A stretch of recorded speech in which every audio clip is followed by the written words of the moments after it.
It would be easy in a course like this to spend a great deal of time on the Civil War. It's such a momentous and important, just using the word important seems to be an understatement, event in the history of the country.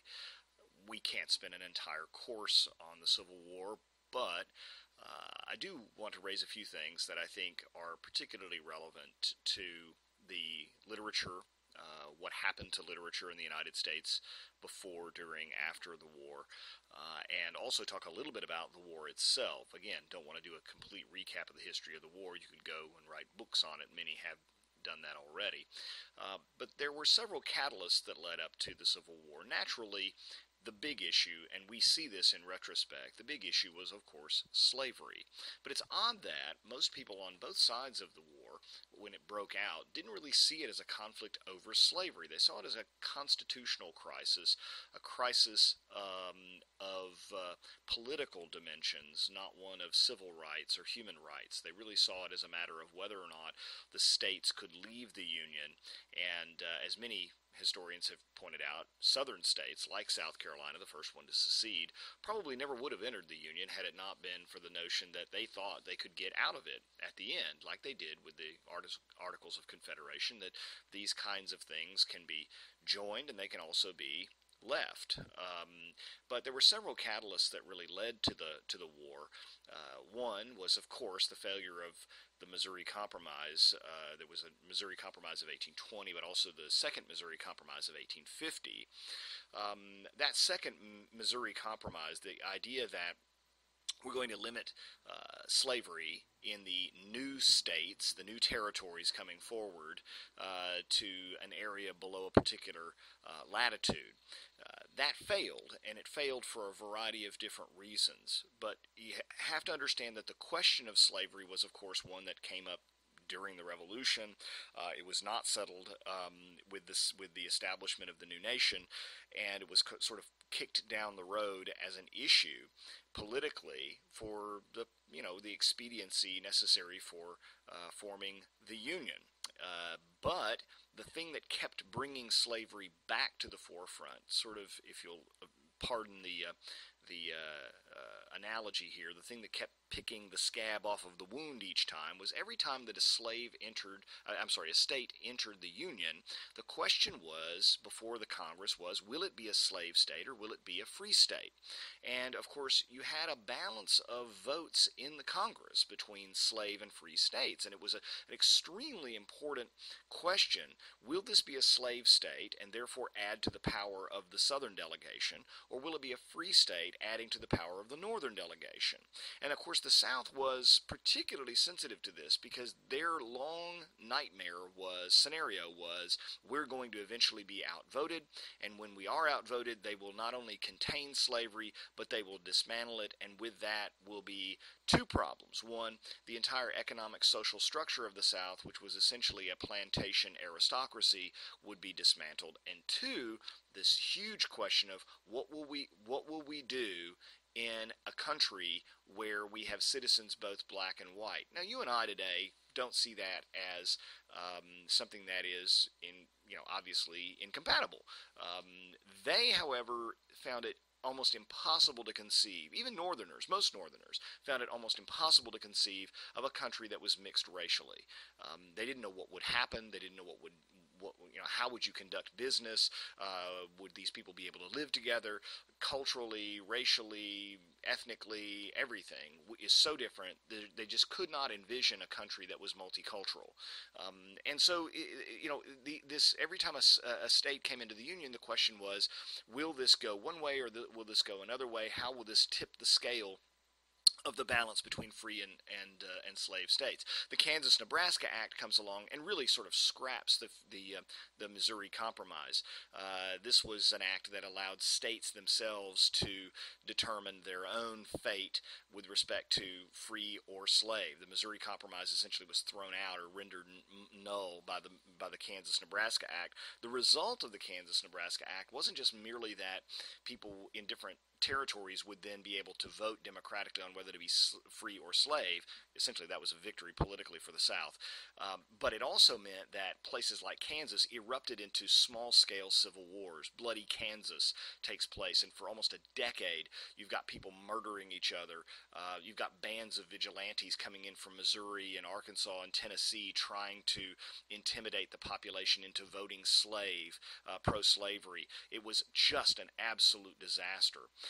What the Missouri Compromise, the second one anyway, also brought in was this thing called the Fugitive Slave Act, which meant that a slave that had escaped to the North, because of the Fugitive Slave Act, an individual citizen in the North, a white citizen in the North, was compelled by federal law to turn in any escaped slave that was not legally freed, even though he was now in free territory.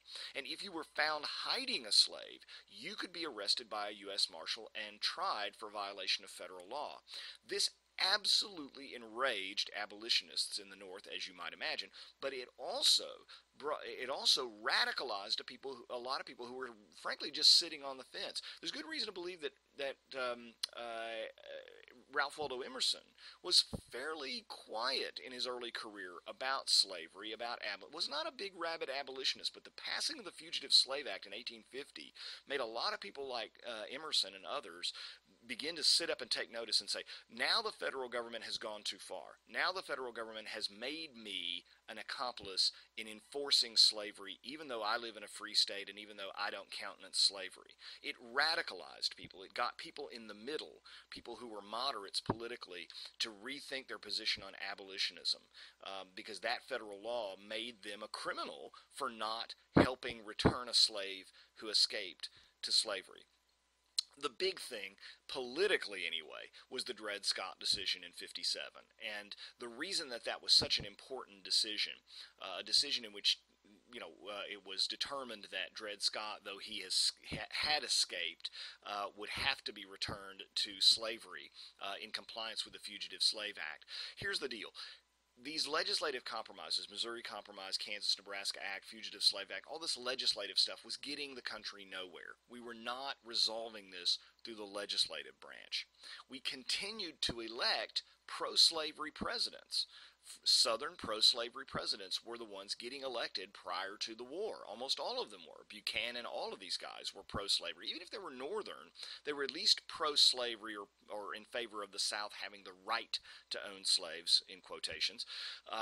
And so the Dred Scott decision is an attempt to resolve this not through the legislative branch, not through the executive branch, but through the one branch that finally could have helped resolve this in some respect, and that is the judicial branch. So the Supreme Court decision on Dred Scott, when it came down, indicated quite clearly that there would be no solution to this conflict in any branch of the government. We tried the legislative branch. We could not compromise. There was no point trying the executive. We can't elect a non-pro-slavery president.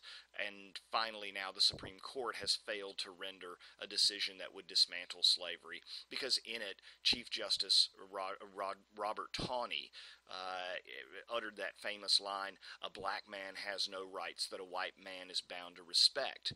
And that's in the decision, shocking as it is.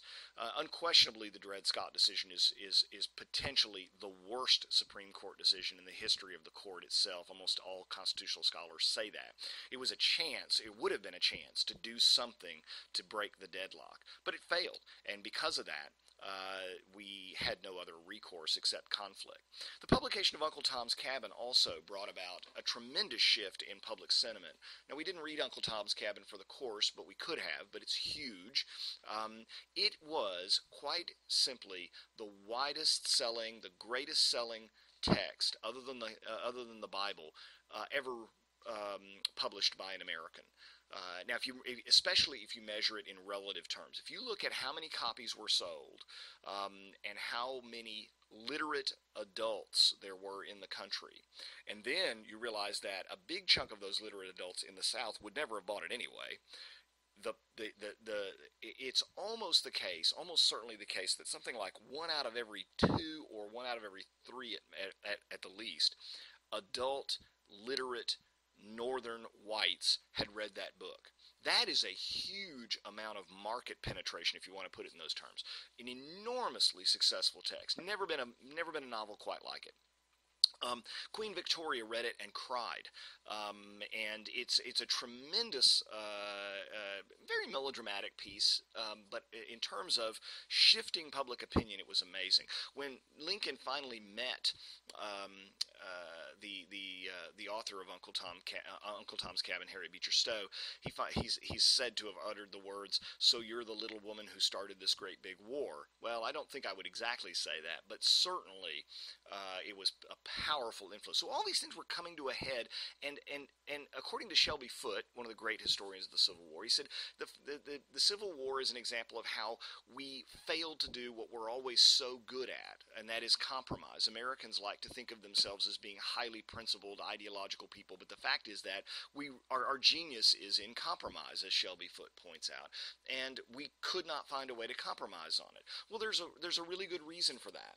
The question before the country is, are these people or property? And you can't say that someone is both people and property. You just can't do it. It's not a thing upon which there is middle ground that you can find.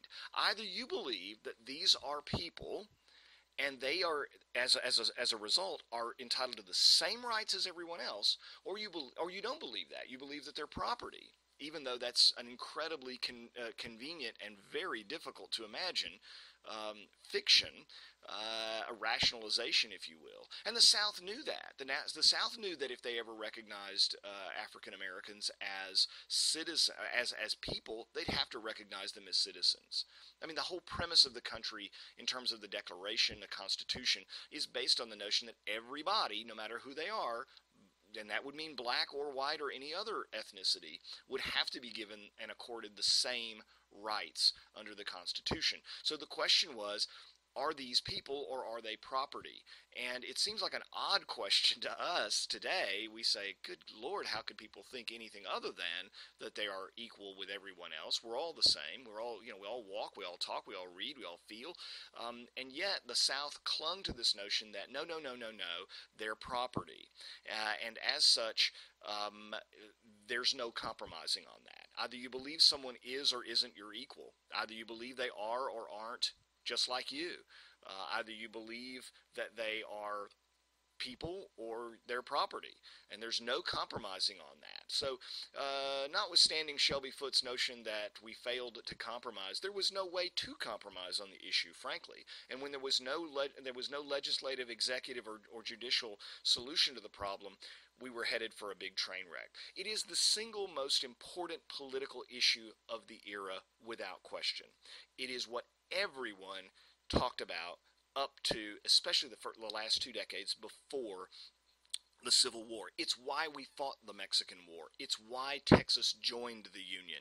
It's why all of these legislative compromises kept being trotted out, and they kept failing again and again and again, because it was simply the 800-pound elephant in the room, and there was no getting around it. We had to deal with it, and it came to a head in terms of secession, and the Union had to make a decision: will we sit back idly and allow states to leave and dismantle this Union, and we don't know where that process would stop, or are we going to take action to maintain the Union as it is?